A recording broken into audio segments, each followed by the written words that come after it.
Hi, welcome. It's me, DayLife Mary. This is the DayLife Mary show, and this is part 7, the finale of Love Lessons.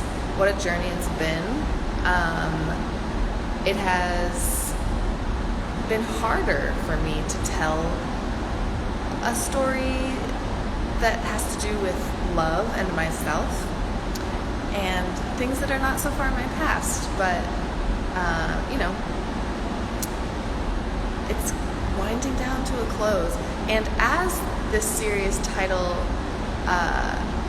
suggests, I wanted to take this time at the end to go back to each part of this and imagine what I would have done, current me, current DayLife Mary, 3 years, almost 3 years into her cult career, with all of the cult knowledge that I have gained in that time. What would have been done differently? How would I apply what I know now? And before I get into that, why don't I make sure to not forget, this is a show sponsored by The Automat. The Automat is where you send your belief to be washed by the laundruss, General Koa. And where is that belief stored? Primarily for most people in their financial capital, their money, their bonds, their stocks, their secret faith government coins. It's also stored in your social capital, particularly if that is where the pay matrix decided to give you your value more than financial. You know who you are if you are a more financial capital person or more social capital person. And then there's other things past that you wash once you have begun the process, but everyone who's watching this just about is at the level of being able to handle financial washing. So send your financial washes of belief to cash.me/$washitall and paypal.me/washitall. And you can DM me for government coin links and address to send bills in an envelope.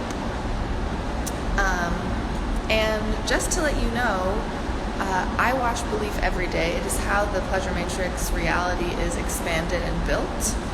It is a matrix we did not create, but are some of the first people expanding territory for it. And the pleasure matrix is a matrix built on 4% pain for 96% pleasure, rather than the pain matrix's model of 96% pain for 4% pleasure. And that 4% pleasure isn't even really worth much, and it's kind of dangled like a carrot in front of you, and you start the cycle over and over again. It's luckily a matrix that is collapsing within you and my lifetime, unless I have any 90-year-olds watching this. So awesome stuff, but it's going to be quite a process, much like being birthed through a tunnel of the unknown, and it sometimes might feel like a hole, and you're going to need all the soul you can get to make it through that process. And lucky for you, you have stumbled upon this live stream, this cult me. Who knows why or how, but I am a facilitator of returning soul through the process of washing belief out of the pain matrix. So went a little deeper that time with that ad, but hey, make a wash, multiples of 12, and I'll just get into it. I'm just gonna I'm not gonna be like a beat poet or anything, but I want to be a little brief and just kind of like say things that pop out to me about each kind of part I divided this into. So thinking back to part 1 was origins. Me leaving the pain matrix, coming here in the context of love. Wow. How I would have done leaving or ending a relationship, the answer is a lot better than I did. I left the person I was in a 4-year relationship with to come here, and it was very painful to do at the time. And that was the person that I like learned about reptilians from. Like, he had his little box of books about, I can't say the word on here, and I learned a lot. We went through the flat earth like mind meld together. I really started to believe in God during the time I was in that relationship. And I left that relationship deciding to like move in right before I left to like become more codependent. And I did install baseboards in that house and paint it and make it a little bit nicer, and left the person with my mom's car. So, you know, and he was a piano tuner, so he had to drive all over the suburbs of Chicago, and it really did improve his life. And I hope that, like,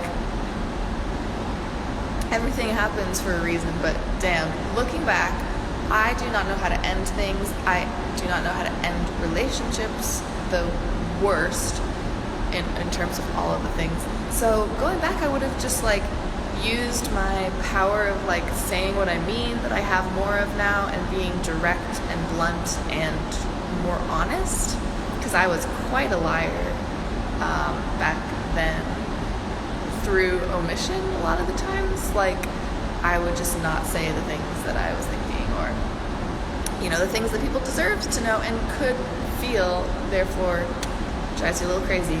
So that would have been something that I would have done going back to the very beginning of this. I would have, like, it was very uncomfortable to be starting to be brainwashed into a cult while you're in a relationship with a man who literally like has trauma around cults, because I think he like was kind of bamboozled by one. We never talked about it. There's a lot of things we didn't talk about. But anyways, he is like, by principle, was kind of like, anything that is related to cults, stay 10 miles away from me. So I would have just been like way more comfortable in what I wanted and what I was doing, and more open, and probably would have maybe would have ended the relationship quicker. Is that bad? Would it have maybe like not drawn out some pain? Probably. I was like, you should come and join DayLife Army. You should do the thing. But then that goes into part 2. When I got here, if I did things differently, I would have had a lot less of a tragic time. I would have had a lot less crying in my tent, lovesick, sad. I would have, it's always for me like, the past is something I'm hung up on, or the future is something I'm worried about and think that I can control or understand, like what's going to happen. And it distracts a lot from the present, and then every time the present passes, I look back and I'm like, oh, that wasn't so bad of a time. Or these parts that were hard in the moment, I have nostalgia for now. And I look back at this time like I was in the beautiful summertime of the Pacific Northwest, like getting all of this personalized attention, helping me with my problems, like for the first time, because I never grew up going to therapy, which is crazy from all the people I've died in my life and all the shit that's happened. But like I was getting all of these traumatic experiences, like processing them for the first time, and it was difficult, but I was like, I look back on that time and I'm like, if only I wasn't so scared or nervous about the life of living in a cult and what it looks like to other people. And if I had also just like been able to not be so caught up on my past relationship and sad about it, it would have been a more enjoyable time for all, including me. And of course I look back and wish that I was not such a hungry ghost, that I had like contributed or talked more and been more comfortable. But what are you gonna do? Like, that's where I was at that time. But I think that realizing social economics is something that most people are just barely getting into, and something that Wiz and Koa have been enacting and talking about for years and years. So the level that this army and what the Pleasure Matrix kind of initiative, what the mission, I guess, it's at a level that just coming into it, it's a big adjustment to be thinking about, like, what do you pay and get paid in terms of, like, social interaction, and how you, like, what is, I mean, I don't like to use the term colonizing in the context of, like, liberalism or, like,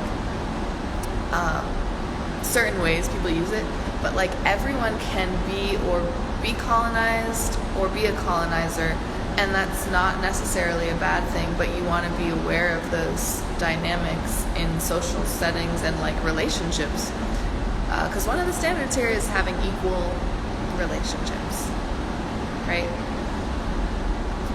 But looking back, those are things that I was really bad at, and I would, like, have a lot of different idea and ability of how to do that now. And let's see, the third part of this, when I was, that's the most woulda, coulda, shoulda kind of moment, I think.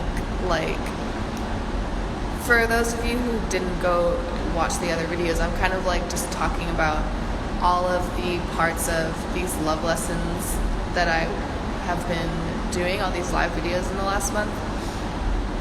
And it goes through, like, my time joining the DayLife Army up until now, and in the context of the relationships I had, the love I had, and that is, a lot of that was my relationship with Jesus, and a lot of it was the relationship I was building with myself and still am, and other people. But I tend to hyper-focus on romantic relationships, so of course a lot of the story is about Jesus and I. And yeah, so part 3, that was when all the soldiers were here. Woulda, coulda, shoulda is what I feel around this time, because that is the most I think back and I'm like, okay, if I could do what I've learned now, I would be the real bitch I was, not just in my head. I would say how annoying those 2 bitches were, because they were so annoying. And like, I would have said that it was the things that were annoying to me I would have talked about, and I would not have felt like feeling inferior or having low self-esteem or self-respect made all of my relationships, like, suffer, because I couldn't be, like, in the moment, like, no, I actually know what to say here, and this could help this person or make this person at least have a realer idea of, like, who they were, because I had like moments of intuition and things I could have said that would have, like, I just wasted it. I kept it inside. And not all the time, but, you know, for the majority. I would have said that I liked Jesus when Bambi asked, and I would have been, like, probably hated by her more overtly rather than covertly. It would have been, I would have had to be, like, way more comfortable in the, like, okay, we have this competition vibe going on or something. And whatever would have happened, the bonds I would have had would have been realer. And this touches on a desire that I have still, things that I do still struggle with, which is, like, to stop caring about other people. And some people have a program where they need to care more about other people. For me, my whole life, how I've acted, how I've, like, to give you an idea, when I was, like, 5 years old, I felt bad for my parents because they looked stressed, and I would, like, give them, like, back rubs at the dinner table. Like, I would rub their shoulders and be like, it's okay. I need to fucking take a step back and care less about what other people are thinking or feeling. It's the empath-narcissism duo thing I was talking about on the last live. It is a prison, a mental prison, to think and go about and move about the world in that way for me. And for white women, I think especially, it is a program that it's kind of like a little self-obsessed to think about people the way that I do, and it's like worrying about what they think, or that I am so important to make them feel or have a certain reality because of my power of how I would make them feel. Do you get what I'm saying? Like, it is a little bit arrogant and self-obsessed. So with white women, the like caring so much thing does have that tinge. And especially for birds, good girls, my day type. And I think that would just free up a lot of energy for me if I was not expending so much on that. And I'll go into that a little bit later. Let me take a pause. Let me take a pause in the middle of this, actually, to remind you to make a wash. I know that most of the audience here on Instagram is parasites. And hey, I say that with love. Love the parasites. Love my little parasites out there. But if you have not made a financial or social wash, and a social wash is mostly harder for people, actually, but do that right now. Do that after you get off this live stream. If you are coming in and consuming this content, thinking about DayLife Army in your head, wondering, obsessed, hating, loving, whatever, for your own sake, wash. And the things that you are interested in or consuming will have greater meaning. This stuff will hit differently. It will become incorporated and processed into your being through putting your belief down on this and putting your it's different. It's a different relationship, and it is a relationship that will serve you better, and it'll just work more. So cash.me/$washitall, paypal.me/washitall, and you can DM me if you would like a specific social wash assignment. But those are the links. You can also DM me for government coin links, etc. So we're getting through Origins, Part 2 being a hungry ghost, Part 3 being in the like love matrix, trapezoid, triangle, whatever. Part 4, coronavirus. Everyone's on the road. I am appointed the sergeant major of this outfit. I am the one in charge. Whyte and Jesus are off on their own, and I am there with the scrubs, as you would say. And I was scared and not wanting to be in charge. Looking back, I would have taken pride in being appointed that, having the self-respect to realize that I had gone through and done enough and was at the level where that was something that I was given responsibility for. Pride in my work and who I was, and that belief in myself that I struggle so much with. I am the first one to want to gaslight myself and lose my own frame. I want to give my frame to anyone. Here, take my frame. Here, take it. And that's shitty because a lot of the time I do know what is going on with people, and when I can like feel my emotions and like in real time process them, which is very hard for white women. There is generations of repression and lack of processing feelings that makes that cycle really hard to start up. If I could do that in real time, I do have the intuition and I do see what the fuck is going on with people, and it could have helped a lot of people, including myself. But that time period when we were camping around, going all over, there were a lot of things that I would have been done differently from at this point if I was where I'm at now. But it's related to just being real, being a bitch. I could yell at people by then, and I was, but like just being more comfortable in myself would have made it such a more enjoyable experience, and it was not an enjoyable. I would have had more fun. That is what I would have done differently. I would have been excited about being like the sergeant major that everyone hated, and like being an evil cunt. Excuse my French. And I would have told Bambi that Jesus and I were kind of falling for each other. And as she was spiraling about him becoming distant, and I would have told her why he was becoming distant. And no, not just because of us, but because she was being a crazy bitch. And I would have told her what to do to not be a crazy bitch. And I would have helped her, not just like how I did then by being like, but like being more honest about the whole situation. Give her all the information, because she fucking could feel that information. She knew it deep down. And I would have like seen and called out Tom's behavior, his bullshit more, because he was fucking whack. He really was. And he was silently, secretly whack about his wackadoodle behavior.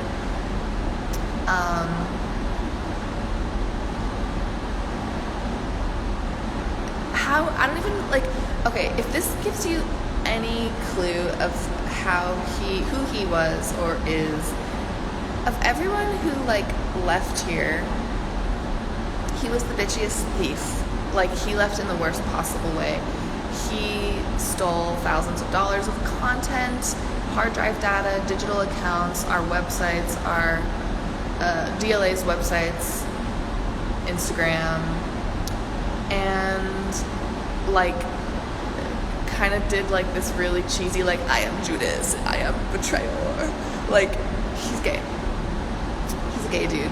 Not literally, but and he has like this scorned lover thing going on. He has major issues with black women, and he has tried months and years over time later after leaving doing this scorned lover bit, like going into like just trying, like finding his way into accounts and like stealing, like buying macaroons or like a bunch of episodes of Family Guy. It's embarrassing. If I were a soldier, or if I was someone who was still with him, like wink wink, I would be a little embarrassed. A little bit embarrassed. So that's coronavirus time. Part 5, being a simp. That's me being a simp. Me being a simp to Jesus. DayLife Mary being a simp. I would have listened to Wiko, listen to Wiz and Koa, who everyone loves to hate things that they say and then be like, those things were what I needed and they helped me, but fuck you for the information that's hard. Like, people have gone through, all I got was sobriety for $250.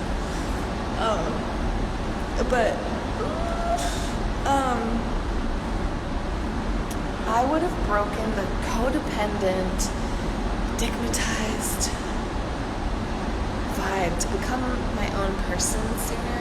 I would not tolerate Jesus' bullshit. Looking back, I would just not be a doormat. I would not be the way I was. And what would I be? I would be like, this is how the best way to describe how I would be. Not afraid to fucking die alone. Like, literally not fear complete and utter aloneness. Because at the end, it's just me and God. So moving through life that way would have made me have standards, self-respect, and there wouldn't have been that fear of like, what do you call it? Like separation anxiety, or like fear of being alone, and all the things about the codependency vibe that, of course, like someone with my history and loss and trauma and whatever, it's really hard to break that shit. But things would have gone a lot faster. I'm always like, time is my fucking trigger. One of the things I hate is feeling like I've been wasting it or things taking longer. But they took as long as they took, but damn, if I had gone back and been a little bit less a little bit more of my own person and able to like snap out of a spell and see someone's behavior for what it was, and been confident enough to yell about it, because that's sometimes like, Jesus has some thick fucking skin, and he grew up with like a brown mom who was crazy and would slap him across the face and yell. Like, we don't condone physical violence here, and I would never engage in such, but like being a little bit more blunt and fucking like intense in my communication with him, instead of the mousy type of way I would be, would have helped things for him and for me. And not to be like that forever, but there's these things that need to change over time to like unlock new levels of processing and being. And I would have never given him my ring either. That's another thing. That goes into part 6, which is the ring.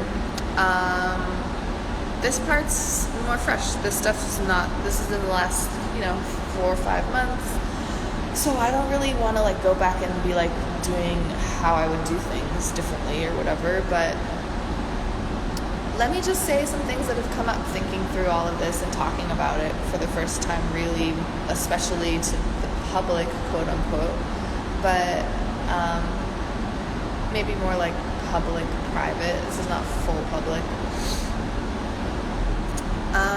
Jesus is a bitch and he loves to be canceled.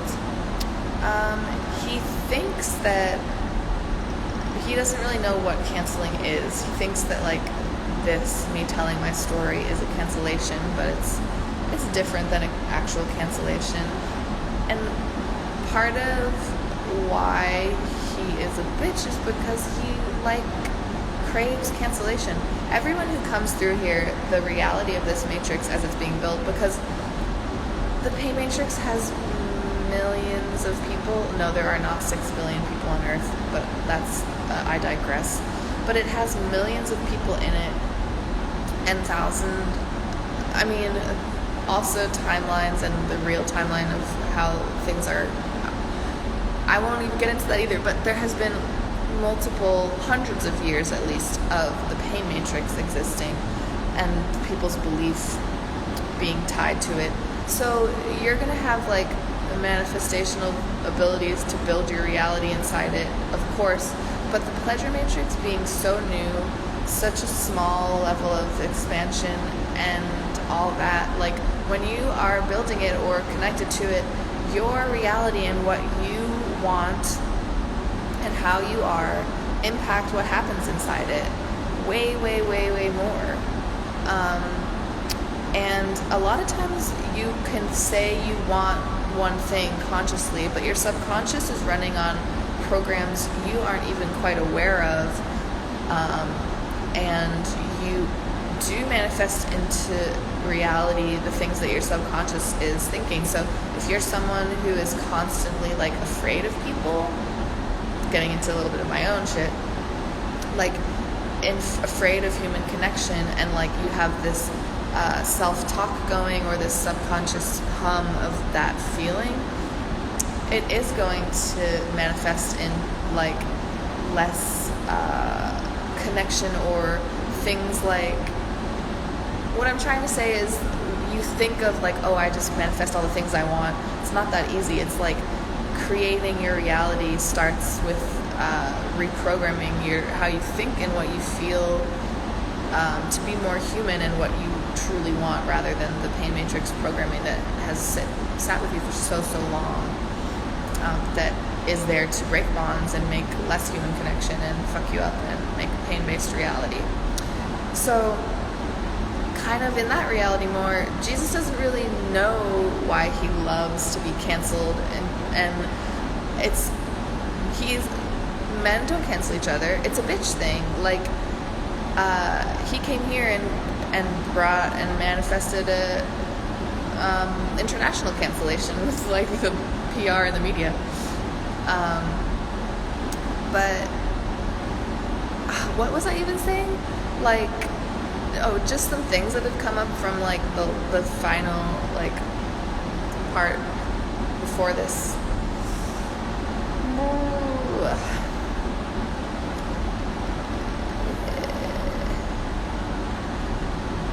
Oh, the ring thing.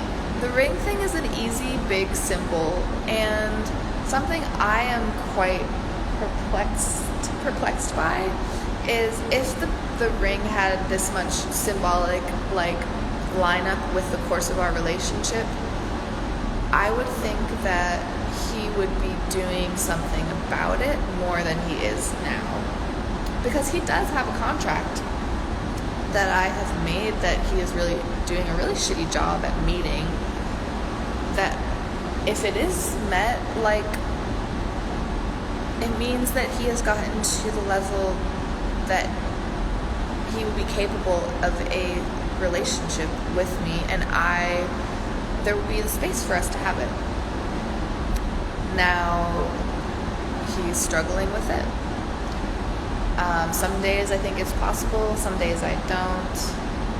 And I am content to learn and live with myself in the meantime, which is something I really desperately need to do. And this time of deliberation and like working to meet goals and everything is for me too, because I wasn't ready to be in a relationship that was not pain matrix style and codependent, and I made it and then fashioned it into one of those, just like all the other relationships I had. And I needed it to fall apart so that I could learn the things I needed to learn about being truly alone, which I really haven't been since high school, really. But even then, I was living in a boarding school with like a giant dormitory full of my friends, and my teachers living in the same dormitory too, like as dorm parents.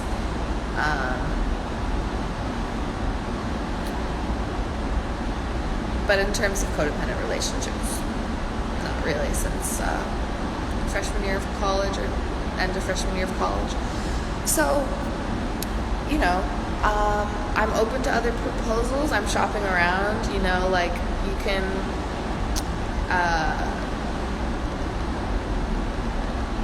I will hear you out, of course, but that is where I am at in terms of love. And when this first started and I was like, you know, we're not dating anymore, Jesus, it was really hard. It was really hard to be alone while like my lower self was wanting the comfort of that relationship, and my higher self was like, Emily, this relationship is a mess right now. You need to sort your shit out. He needs to sort his shit out. He needs to be ready to have what you deserve, and you need to be ready to be fine being alone so that then you can be not alone. Does that make sense? Because no one wants to be in a relationship because they literally can't not be. It's not good. And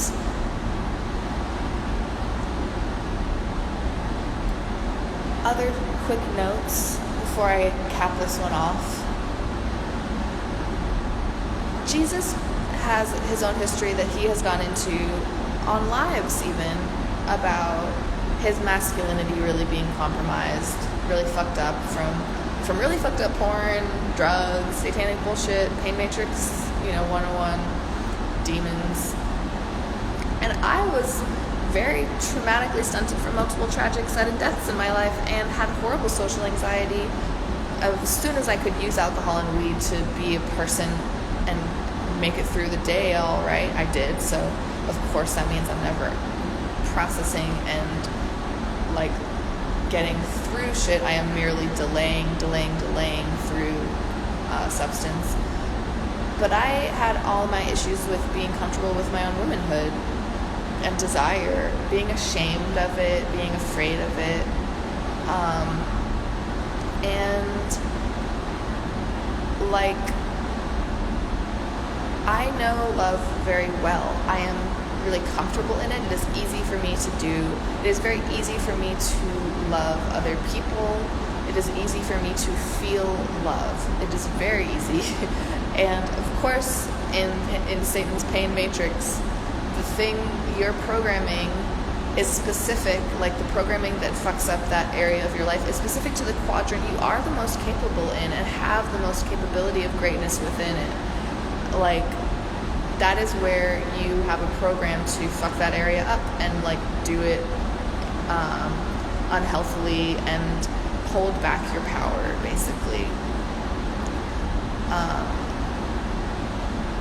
For example, if you're someone who has this great opportunity in business, but you're prone to mix business with pleasure and it always fucks up your deals. This is like a more of a pain matrix example that's like a lot like simpler, but that's kind of what I'm getting at with like the thing you could have the most potential in getting fucked with by some kind of programming that holds you back in that regard.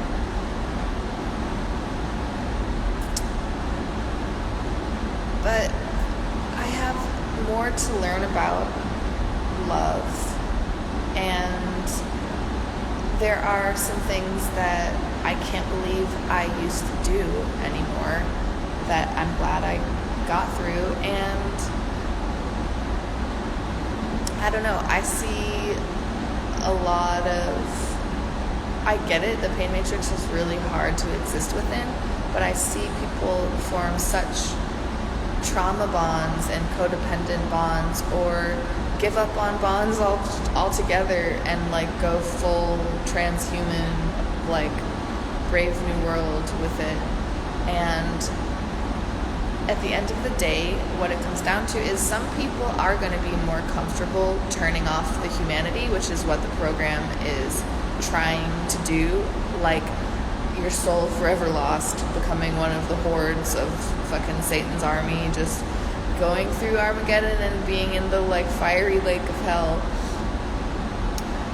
That is what's going to happen if you choose, with each choice you make every day, to be like, to make the less human choice, to turn off your human DNA further and further each day, to become a automaton, take in the smart dust, let the 5G towers fucking program you. Like, you make a decision each day to go more and more into one path and one reality that is a reality that is turning over any hope of soul and human beingness and real relationship and connection to other humans and bonds, which is what being on Earth plane is about.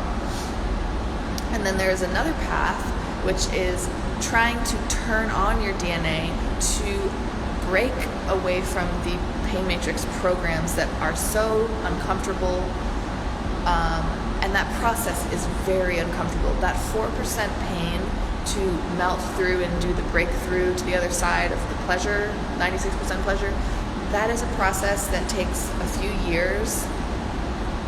Each moment that you break through, you get a breakthrough, and you take that thing, you have more human beingness in how you act. You become more bonded and connected to yourself and others. But some people don't want that. It literally is too uncomfortable to go through that process. Becoming human has become too uncomfortable for people. And the easier, comfortable option, the programming has taken hold and you're just drifting, and it's like, that's what I'm going to do. There are two paths, right?